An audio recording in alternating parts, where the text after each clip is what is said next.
Hello everyone, I'm Santiago Santiago and it's that time of the year again. My favorite games that I enjoyed the most on 2023. So this year I have 7 because, well, had a full-time job, so I still have so less time to play games. I was mostly streaming, so here we go. I got 7 and then some honorable mentions. The rules are games that were released on PC this year. So it doesn't matter if it's a remake, if it's a port of a console game that came out on PC on 2023. I'm counting all those. So yeah, let's get started. Number 7, Ratchet and Clank Rift Apart. So this is a game I was super excited to check out once they announced it on PS5. Then it came out on PC, and well, after playing it, it blew my mind. I played previous Ratchet and Clank games, and this feels completely like one of them, but expanded in every way. The portal thing was interesting, but I think it wasn't 100% necessary. I mean, it was a cool feature, don't get me wrong, especially to leverage the new technologies, but it was just so immersed into the world, and the combat was very enjoyable. And it also has that self-aware humor that is very charming in a video game.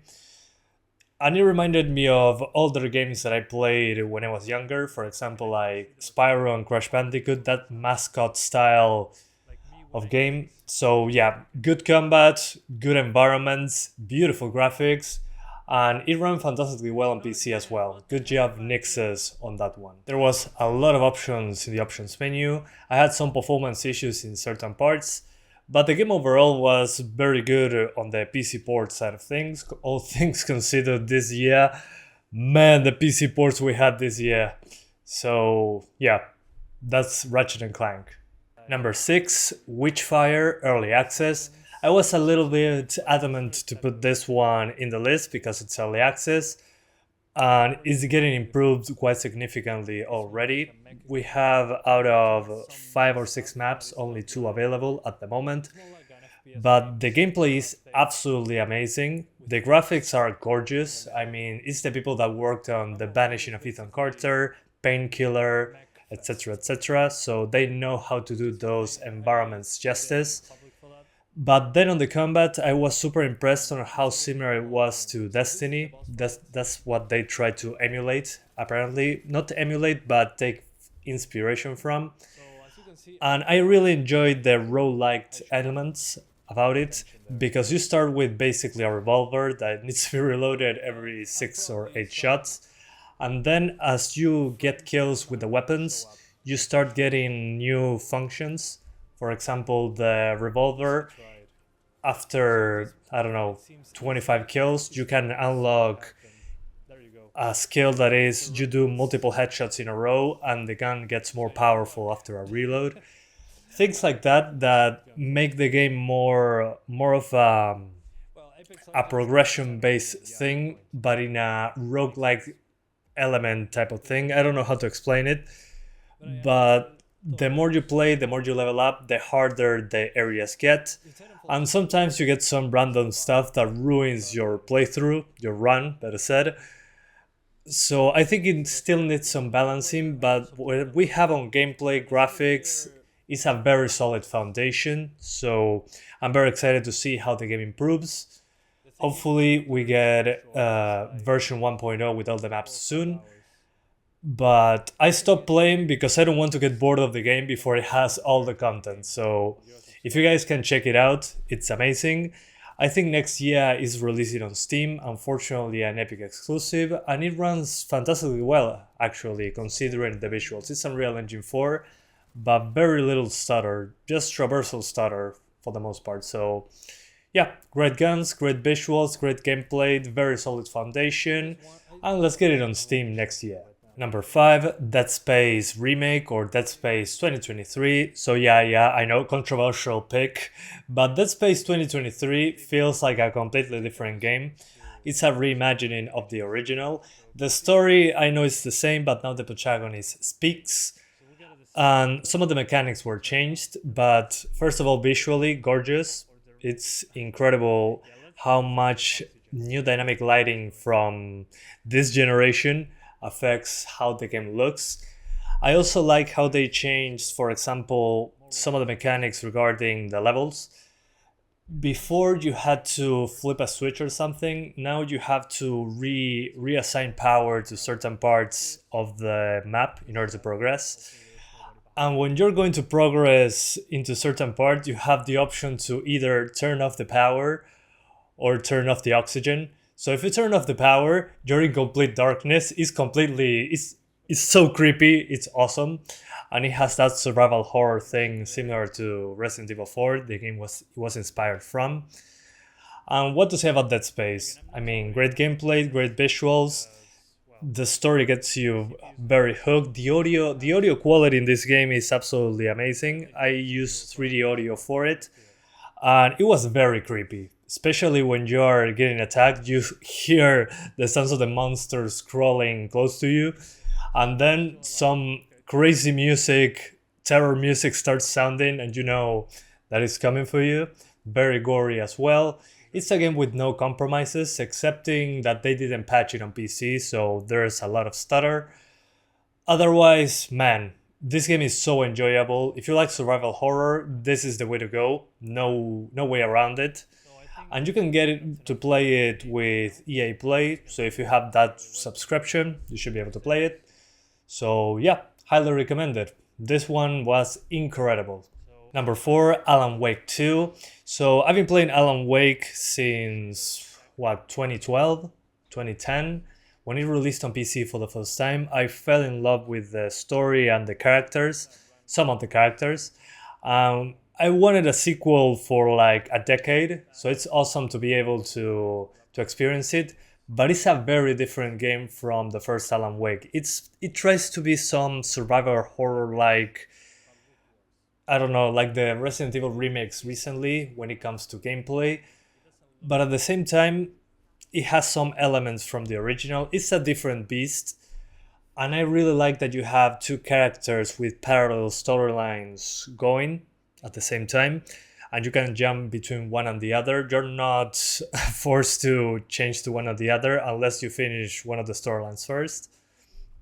But gameplay is pretty solid. What I did not like is that it was very buggy for me. Some objectives marked in the map after I completed them were still in the map. Some secret objects that you can get from some hidden stashes in the game, I couldn't pick them up. So it wasn't a game breaking bug, but it didn't allow me to have a full inventory, full upgrades. So it was very annoying. Other than that, I didn't have anything that blocked my progress. Well, visually, one of the best looking games this year. I would say the second best looking game this year.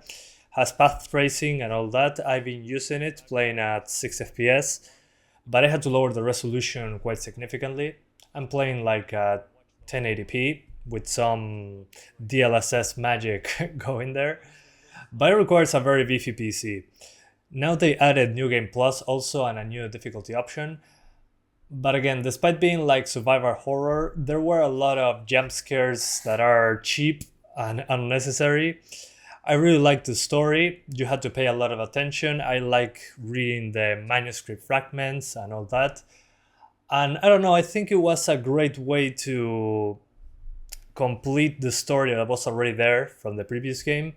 And I wasn't expecting the gameplay to be so enjoyable, despite its faults that as I was telling you before, and that you need a very beefy PC to have the maximum graphics.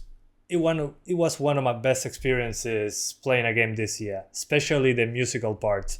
If you play the game, please go with the mind, we gotta get to the musical part, because it's one of the best parts of the game.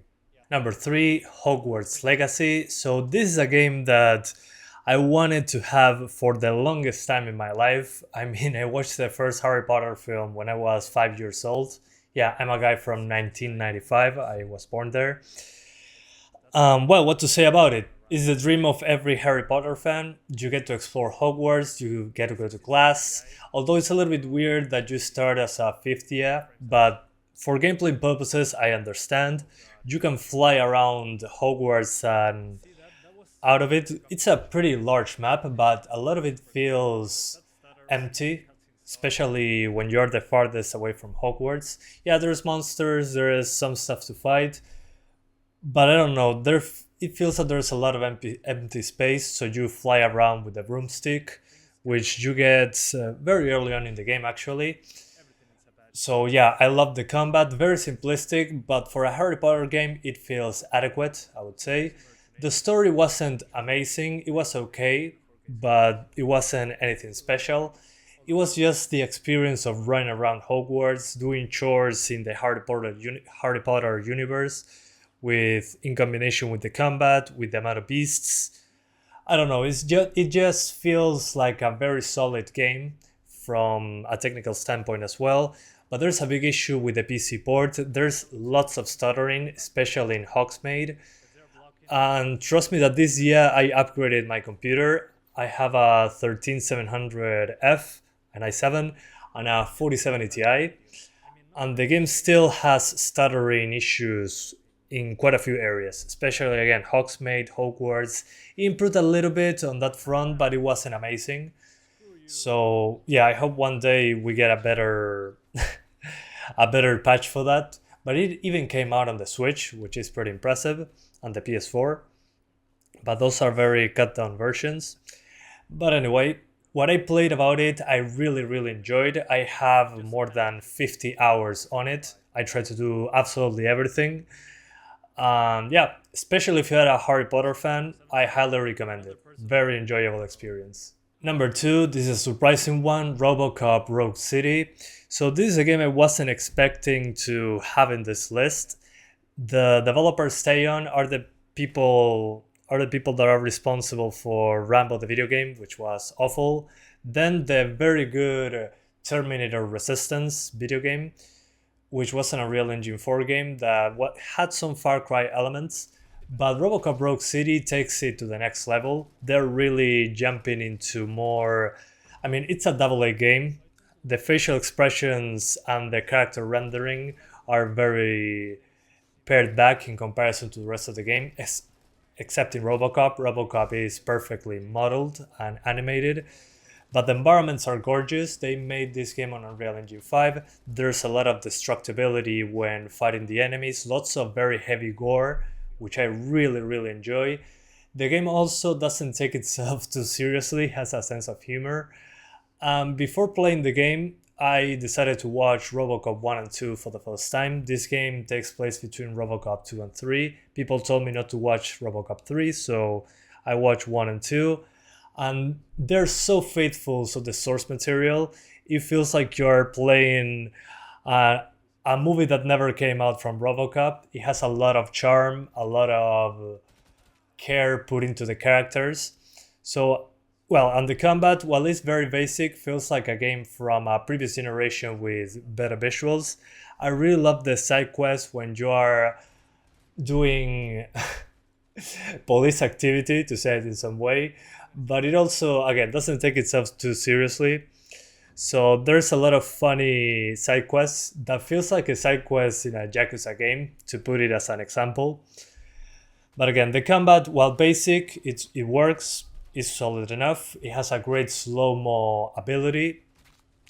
And again, the gore and destructibility make the fighting in the game, the combat sections, very high octane, and you really feel powerful. Although close to the end of the game, you're not that powerful, but no spoilers.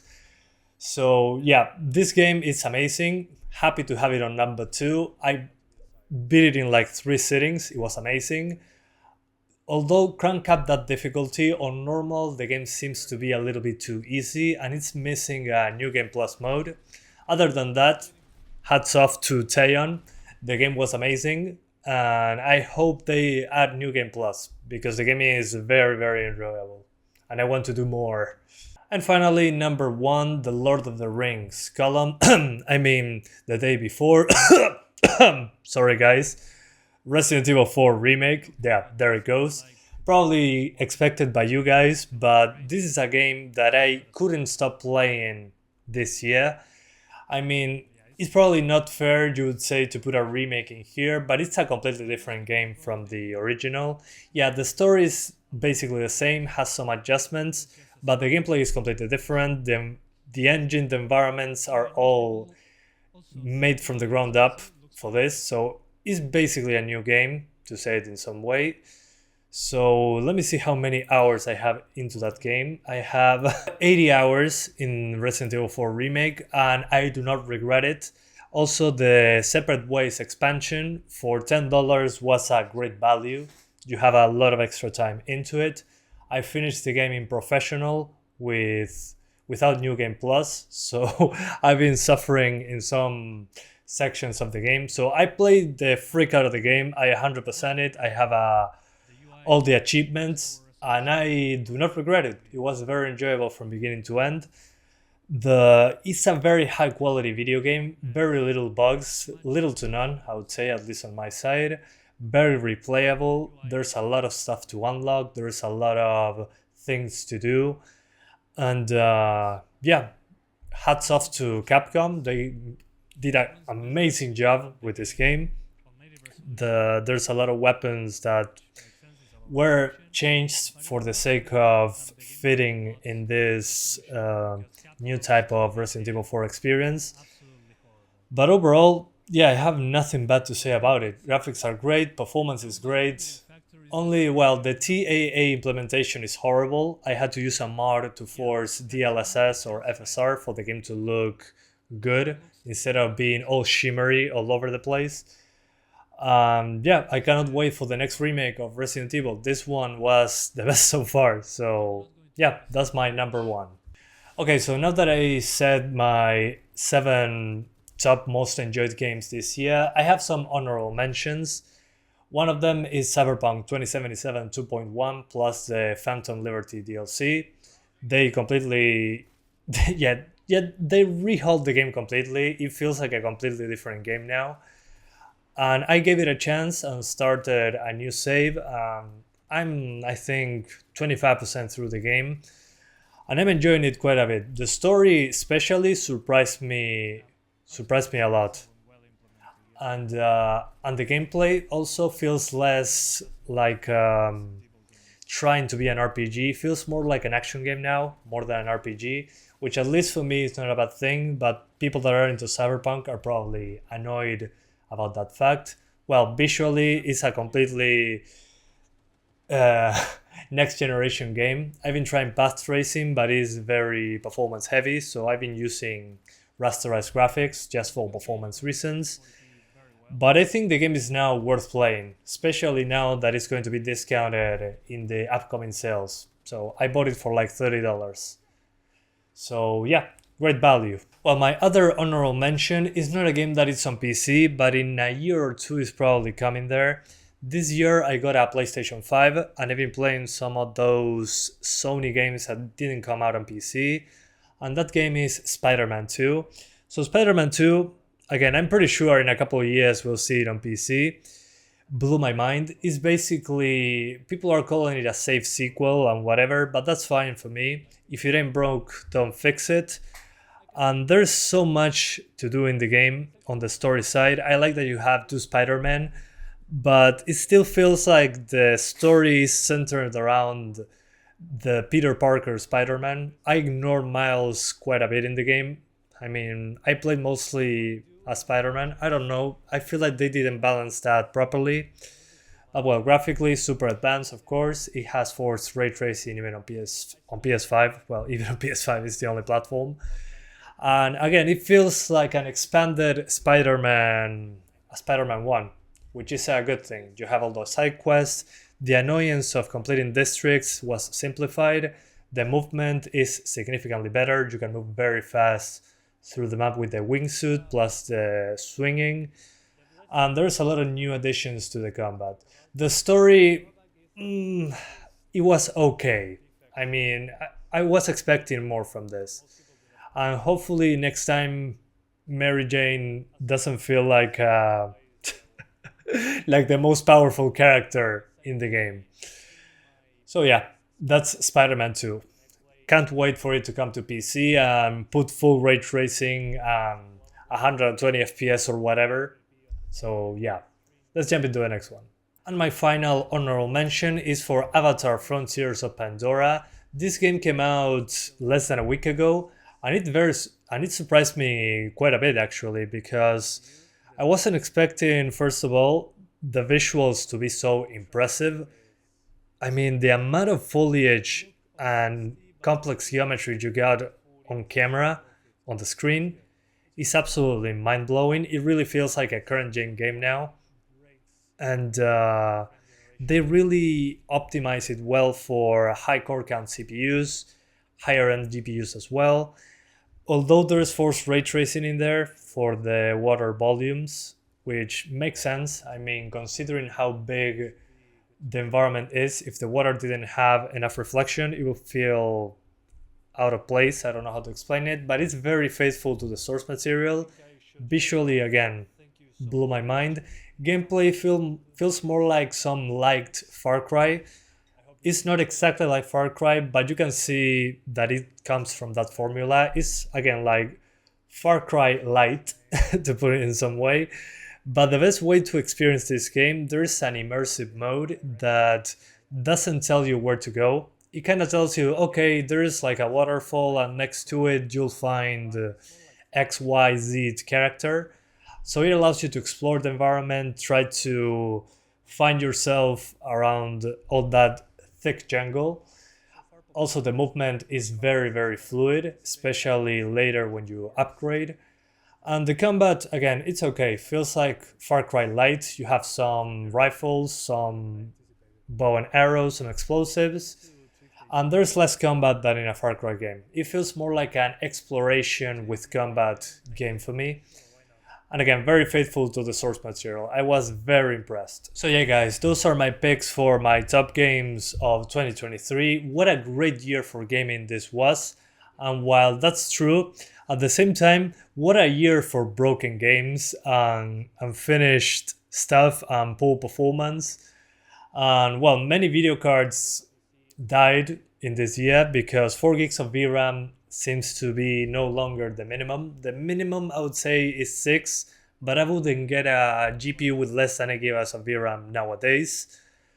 At the moment, the best deal is to get a console, unfortunately. I wish PC gaming was as affordable as a few years ago, when you can get a cheap GPU and get console-like performance. But it is what it is. When the previous generation consoles are getting left behind, the PC requirements go exponentially higher, which is to be expected, happens every time. But this time it got delayed and we got it this year. And well, I'm very hopeful for 2025 actually, for the release of GTA 6 and other games that were announced. I feel like 2024 won't have a lot of banger games coming out. It feels more like an empty year. After, I mean, whatever was delayed and came out in 2023, that was a banger. Probably in 2024, we're not going to have as many. I'm feeling like 2024 will be very quiet and 2025 will explode with high-tier next-gen games. So I'm looking forward for actually 2025. So yeah, thank you guys so much for watching me across the year. I hope you enjoyed my content, you found it useful. We also added Steam Deck to the channel. I hope to add more stuff if I can. Now that I have, since last year, a full-time job, it's been more difficult, but I really enjoy your company on the live streams, on the comment section, so thank you so much for being there, and I'll see you next time. Bye guys, thanks for watching.